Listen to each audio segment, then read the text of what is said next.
Ayos ka lang ba? Kung napapagod ka na, pahinga ka lang. Pahinga lang ha. Pero wag kang susuko. Alam ko, kahayang-kaya mo yan. Kayanin mo ha. Ikaw pa ba? Sobrang dami ng pinagdaanan mo. Ngayon ka pa ba susuko? Alam ko, malakas ka. Magtiwala ka lang sa sarili mo. Kapatid, sabi ng iba, kapag naranasan mong maliitin ka ng ibang tao, dun ka lalong mas magiging determinadong manalo. Dun ka lalong mas magiging ganado. Kaya naman, gawin mong inspirasyon yung mga taong walang belief sa'yo. Hindi man tayo pinalad sa buhay na masagana. Wala man tayo ng mga bagay na magagara at magaganda. Ang importante, hindi tayo humihingi at nagmamakaawa sa iba. Bagkus patuloy tayong nagsusumikap at lumalaban ng parehas. Kahit dumarating man ang hirap, lumalaban naman ng patas. Alam niyo mga kapatid, kung anong natutunan ko sa buhay?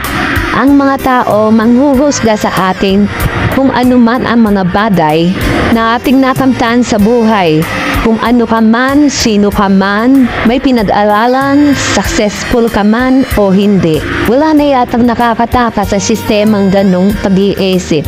So ano ang dapat nating gawin? Gawin natin kung ano ang makakasaya sa atin, pagpatuloy lang natin at baliwalain kung ano ang sinasabi ng iba. Siguro, hindi mo lang naikukwento pero naisipan mo na rin sumuko.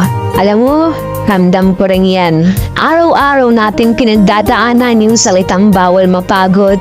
Hindi pwedeng tumigil kasi hindi patapos lahat ng kailangang gawin. Pero sabi nga nila, ang sagot sa pagod ay pahinga, hindi pagsuko. Lahat ng tao may pinaghihirapan kaya hindi malabong wala kang patutunguhan. At kahit walang nakakaalam ng mga hirap mo at nararanasan, hindi mauuwi sa wala lang ang mga tahimik mong laban. Kaya saludo ko sa mga taong nagsusumikap, deserve mo maabot ang inyong pangarap. Sa laro ng buhay, lahat tayo nag-aangad manalo. Kaya sa bawat pag-usad ng araw kasabay ang mga panibagong hamon na darating, tingin lagi sa taas ang ibayong lakas upang matagumpay mong lampasan ang bawat pagsubok. Kasi ang buhay, di kailanman ipinangakong maging madali.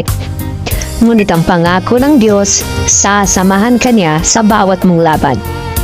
Kaya para sa pangarap, dapat huwag mapagod.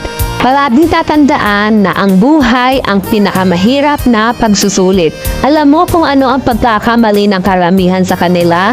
Dahil sinusubukan nilang kopyahin ang iba nang hindi napagtanto na ang bawat isa ay may papel na gagampanan sa buhay. At kung sakaling saan ka man dalhin ang iyong mga pangarap, baunin mo lagi ang respeto at pakikisama.